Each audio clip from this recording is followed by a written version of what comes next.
Hello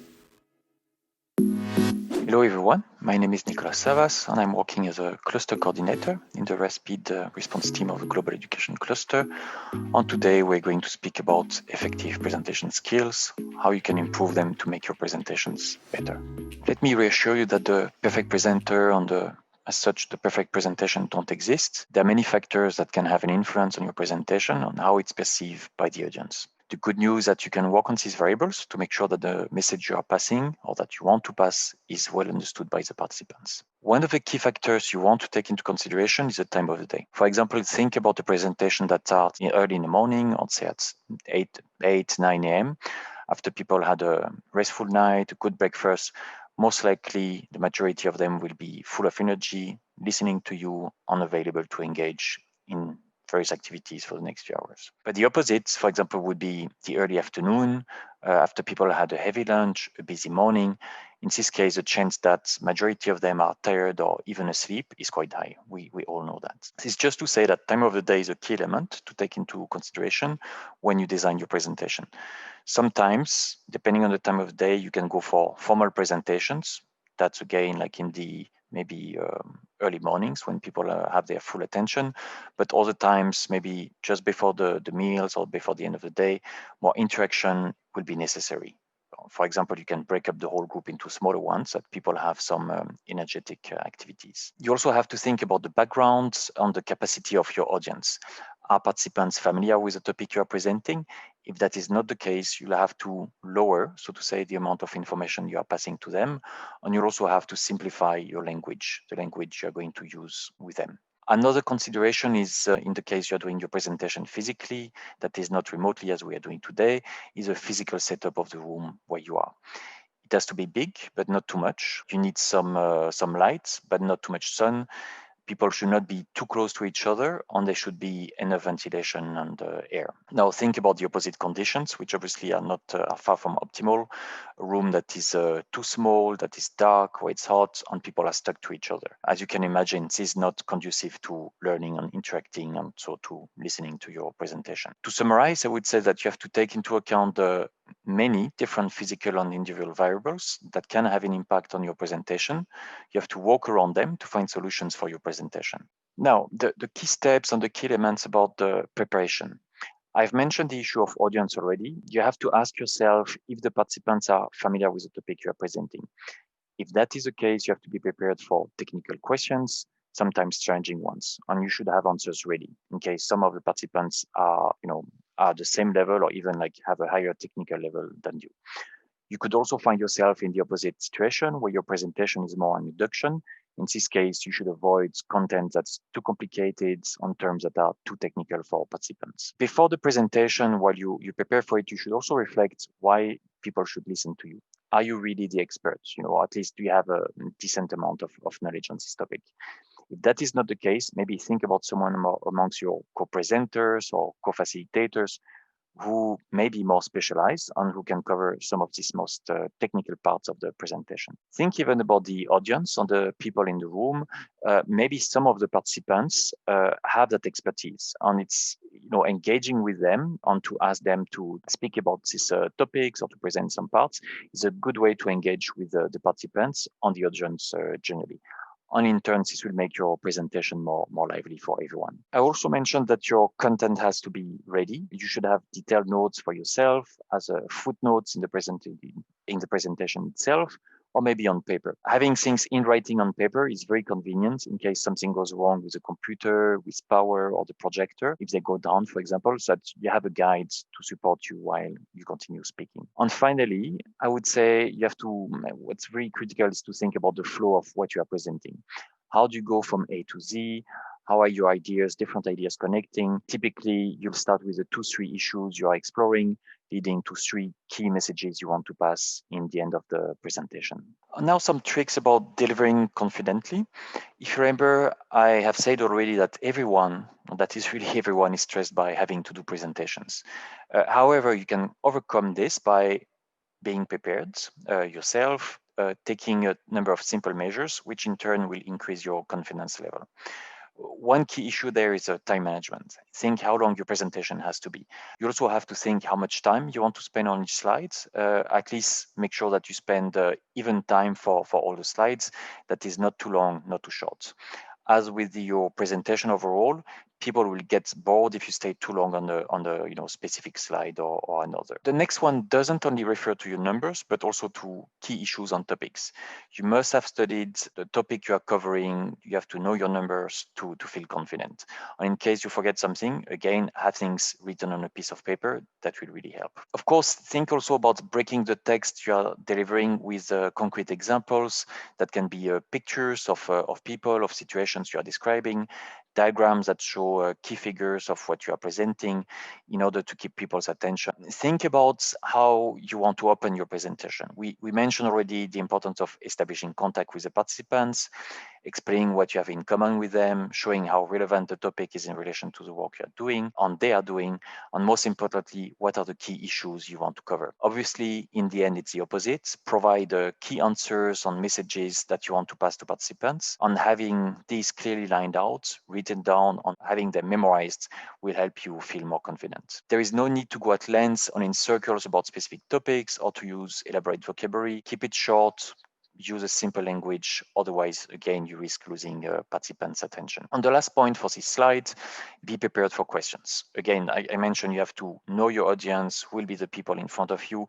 Some participants will not know the topic and will ask you basic questions, while others may be specialists and actually more specialized than yourself and ask you challenging questions. Engage with the most competent people in the audience and make everyone benefit from their expertise. It's important to speak with passion about the topic you are explaining. Obviously, if you have been chosen to speak about it, you must have a good deal of expertise on experience with it. You can show that by referring to some personal experiences, highlighting your background, context where you have worked, topics you have worked on, and that helps also making a connection with some of the participants. You're not just there to read slides and pass information. You have to complement with something that is lively and bring some additional thoughts and ideas. Body language is extremely important, even more in the case you are doing your presentation physically, again, not like today, but really make eye contact with the participants. Don't be stuck to the screen or to your notes.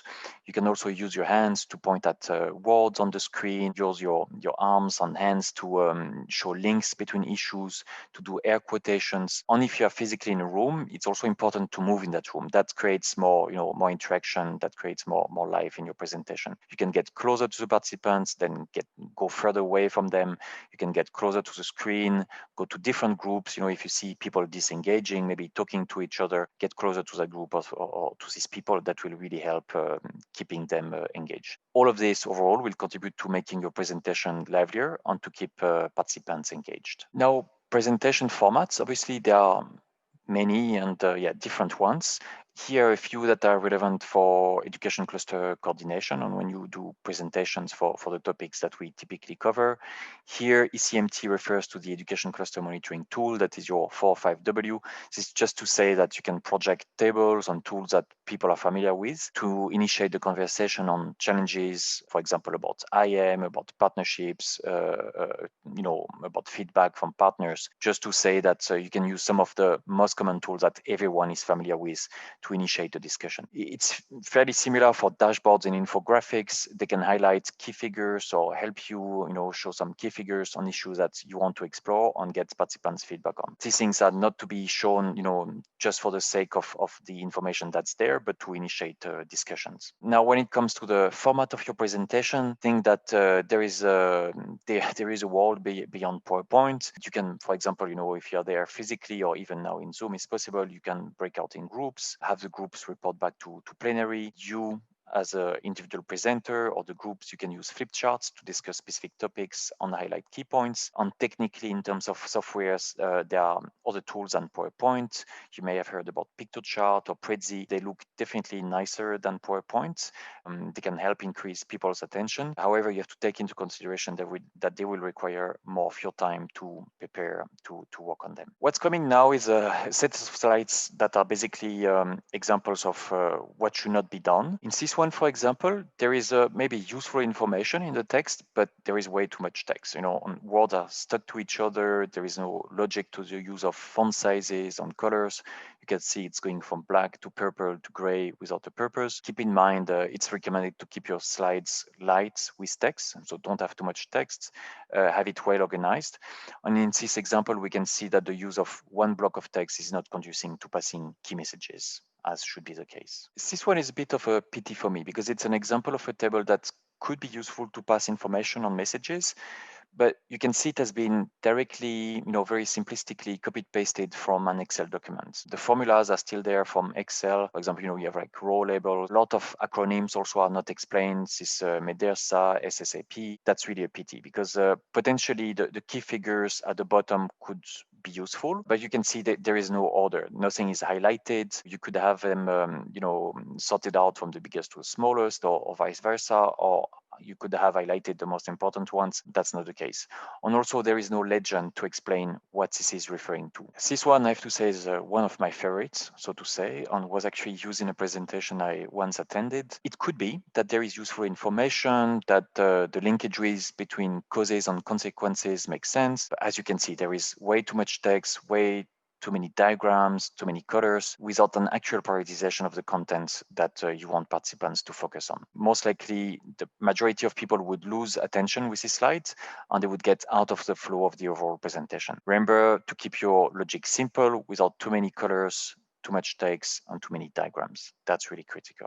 Talking about simple, in this one, there is a clear discrepancy between the message that the presenter is trying to pass, something about the distribution of ECD kits, so most likely numbers, on the medium for that message. Personally, I don't see any linkages between the type of graph on the content of the text, on some thinking on the right format for the graphic would have helped. For example, they could have used bar charts instead of this diagram on this spider web. This one is I think a good summary of things not to do. For example, it is text heavy with different bright colors for the fonts. You have yellow, white, red, which makes it already difficult to read. The background has strictly nothing to do with the topic covered. In our case, education, humanitarian response, or coordination. On the background itself uses different colors that are certainly not conducive to reading. Also in the fonts, you can use the use of bold, italic, underlining, which creates even more confusion amongst the words. We are now moving to a few good examples of slides and presentations.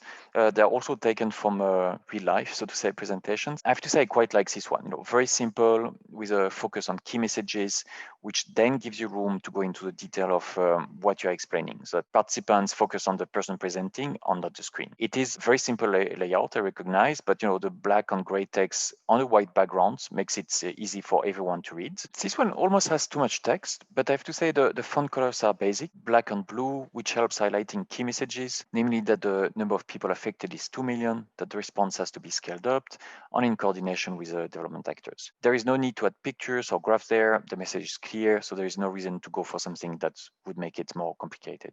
I've been referring previously to the need to bring life to your presentations by using pictures or graphs. Here we have a map using different tones of the same color, so nothing complicated, nothing confusing. If you look at the legend, it provides necessary information about key topics and numbers.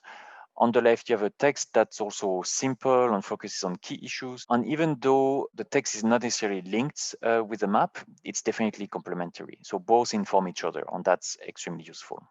Finally, I always find it confusing when you don't have a end or thank you as a last slide, because sometimes, as a presenter, you can be so engaged in the presentation that you forget that you have come to the end, that it was the last slide. This can be the case also for participants, so it's a good practice to lead into questions and answers, to launch a discussion after your actual presentation, or simply to signal it's time to move to the next stage of the session. All right, that was it for this presentation. I hope it was engaging enough. I strongly encourage you to spend some time looking at the support materials that were provided on this topic.